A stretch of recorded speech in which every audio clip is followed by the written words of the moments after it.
Going on YouTube. This is the LA Prepper, and today we are going to be messing with this disaster. Not so much of a disaster, but perhaps an unfortunate situation would be a more apt name. I decided there's a cool meetup coming up that is, they're going to go play at a mine. And they were talking about your feet might get wet, and my tennis shoes are absolutely not the right type of footwear for exploring wet areas. So I thought I might try and fix up these boots a little bit. You might recall there's this part where the ankle got a little jacked from the larger ankled person who had them. Anyways, so what we're going to do is we're going to do a two-step process. The first step is going to involve, and forgive me, the camera work's not going to be great on this, but I'll do the best I can. But the first step is going to involve using an old t-shirt, and we're going to try to, oh, come on, there we go. Wow, that's really awful. Try to kind of go over the area. There's this little support, this little heel support thing sort of stops right where it goes from light colored to dark on the right there. It stops, and there's not just a little bit of a lip there, but more importantly, the padding has been worn away a little bit. So what we're going to try and do is glue a little patch of t-shirt in there underneath that to just try to smooth it out a little bit. I'm not really worried as much about the comfort right there. I just don't want it to be a rough edge that's going to kind of chafe my ankle and such. So step number one is going to be cut a little patch of t-shirt.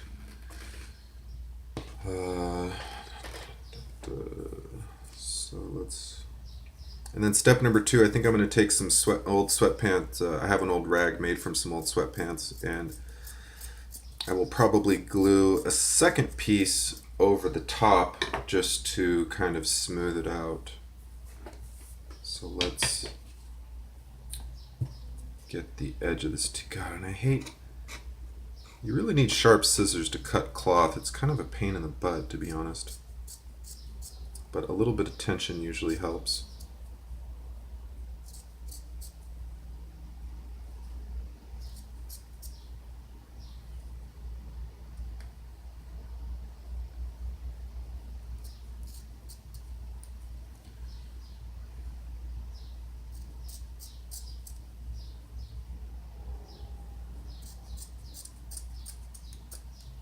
Alright, so let's see here.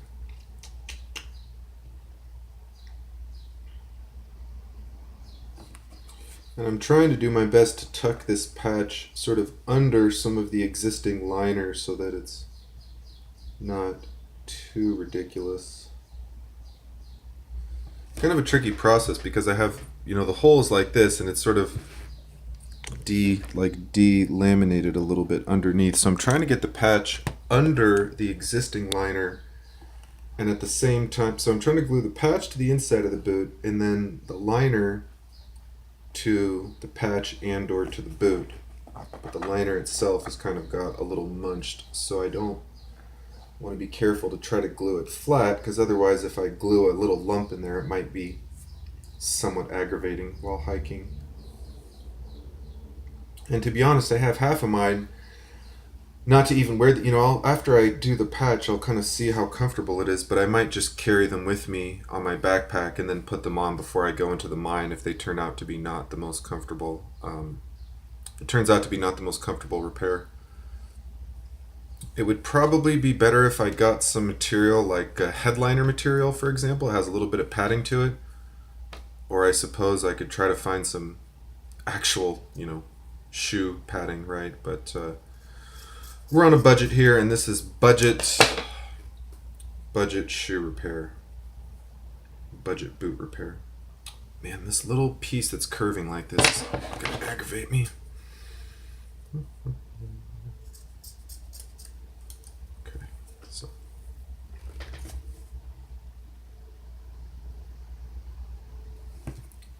this might be just a little. See if I can get a slightly better. Oh, of course, wrong.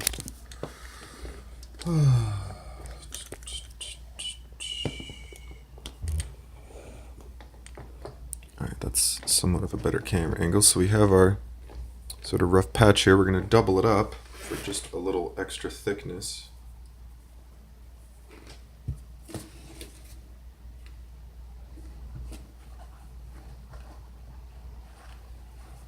I've kind of loosened the liner just a little bit from the inside of the boot so I can really try to get this patch all the way kind of under here.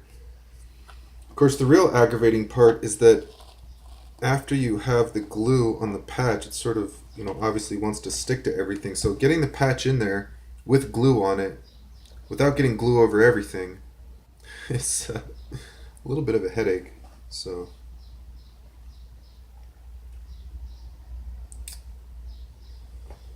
yeah, just a little bit of a headache. And of course, the fact that it's on the inside of a boot does not exactly make the process any easier.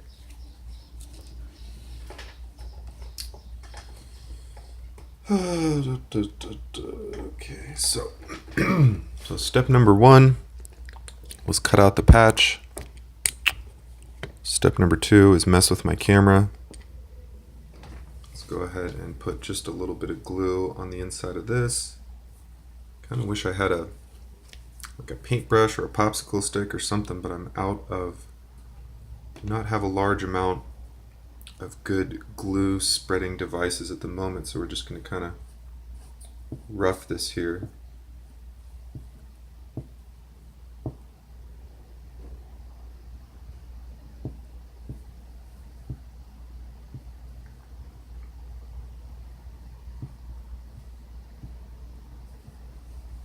This is some Fix-All adhesive from the 99-cent store. It's not my favorite glue.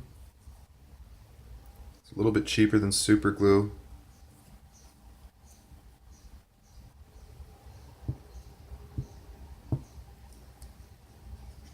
I've had moderate luck using it, and considering I didn't pay anything for these boots, and I will probably upgrade boots later, but just kind of see how it goes. Alright, so let's, I think we'll go ahead and, this is such an aggravating process. Sort of want some pliers to hold this up while I apply a little bit of glue, but I know you're not really going to be able to see this, but but I'm kind of holding up the holding up this little flap in here. God, this is so aggravating.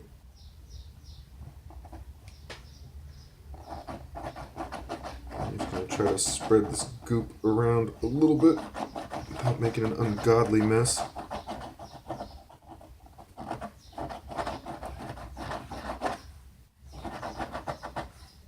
Alright, so that is an amount of goop.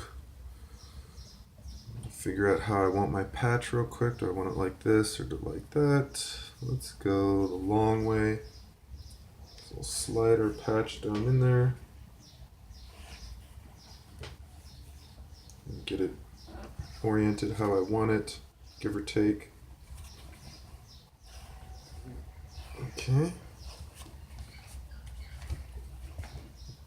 Alright, that's pretty close. I'm just going to go ahead and push that down just a little bit, kind of get it to...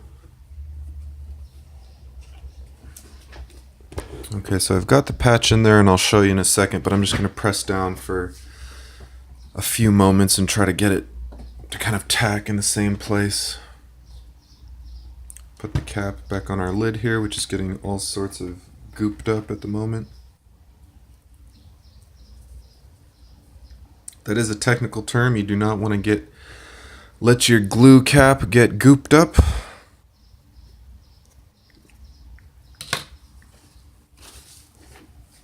Maybe I'll grab some more alcohol real quick, clean off my hands a little bit. Let's just...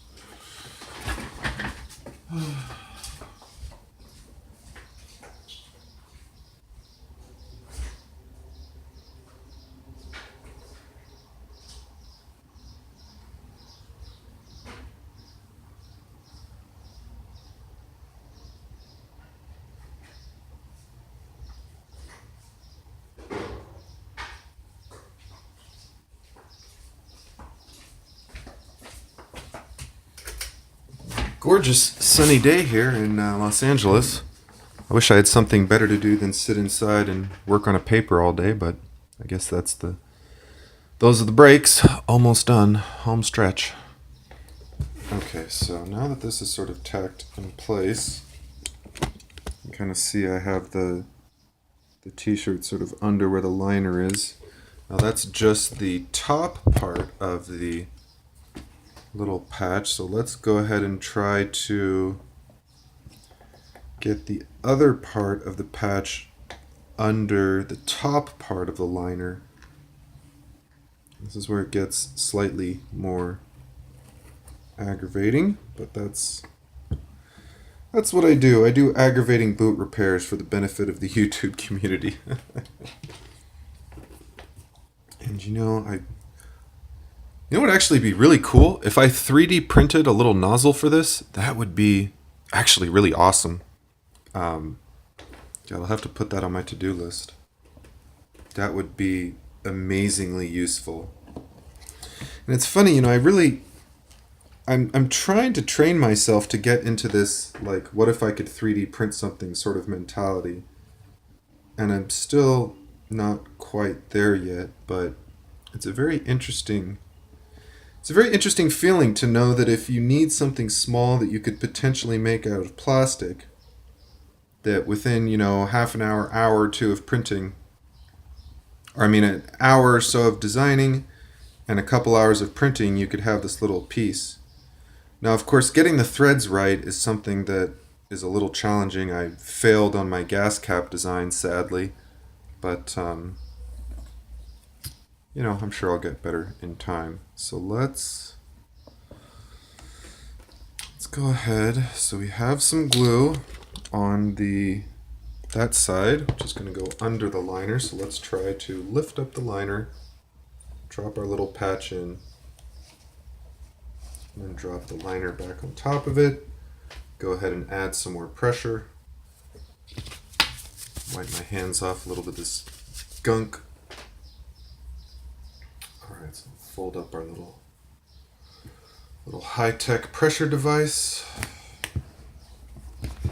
Just kind of press down on that in there for a few moments. So I'm kind of trying to press down on it. I don't necessarily recommend you repairing your boots like this, but one thing I will mention is that a lot of preppers probably don't think about glue in Shit Hits the Fan, but if, you know, and even not in Shit Hits the Fan, even if you're just evacuating, but not everything is the end of the world as we know it, right? As one of my subs, Acer, pointed out recently.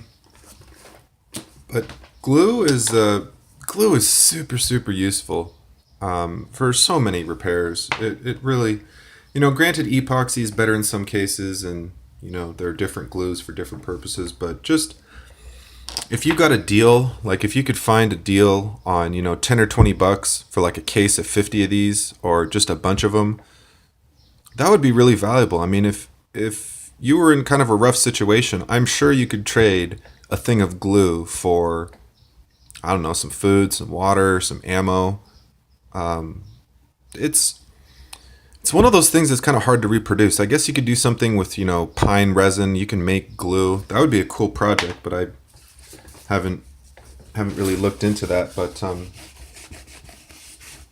there are ways to make glues out of natural products, which would be a very valuable skill. If you could learn how to make glue and sell it as a bushcraft skill or a survival skill, That would be pretty cool, I think. Of course, I don't know how you would transport the glue, little clay pots or something, but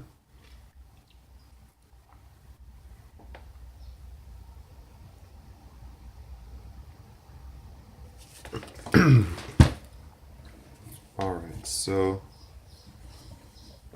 here we have our little patch. We've put the, let's see if I can get some decent focus here, which I'm always struggling to do. There we go.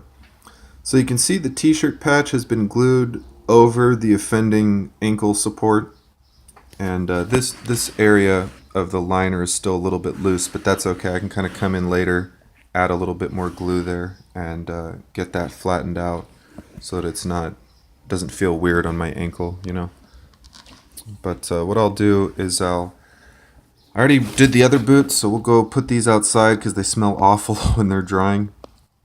And then I'll come back, probably try to glue this liner down, get the liner nice and glued down, and then after that, probably try to come back over the top. Maybe I'll trim up the edges just a little bit, maybe not. But then I'll come over the top with a patch just to kind of smooth it out a little bit further, and hopefully that will be just enough protection to kind of not be aggravatingly chafing on my ankles when I'm walking. So there you can see kind of the regular view. In case you're wondering, I put a flashlight in here so I could try to see what was going on, but you know, my ankle is sort of, you know, it may or may not hit there, and of course people have said, oh, just, you know, get some thick wool socks and you'll be fine, right? But I think between thick wool socks and a little bit of repair may or may not be a decent-ish boot. And like I said, you know, on this upcoming trip to the mine, if the boots turn out to be not really comfortable enough to walk long distances in, I might just pack them in, put them on when I do the mine thing, then take them off, then walk, you know, out with my tennis shoes. So not a terrible idea to have an extra pair of shoes if you're planning on getting your feet wet in general. So till next time, YouTube, like, comment, subscribe, and keep prepping.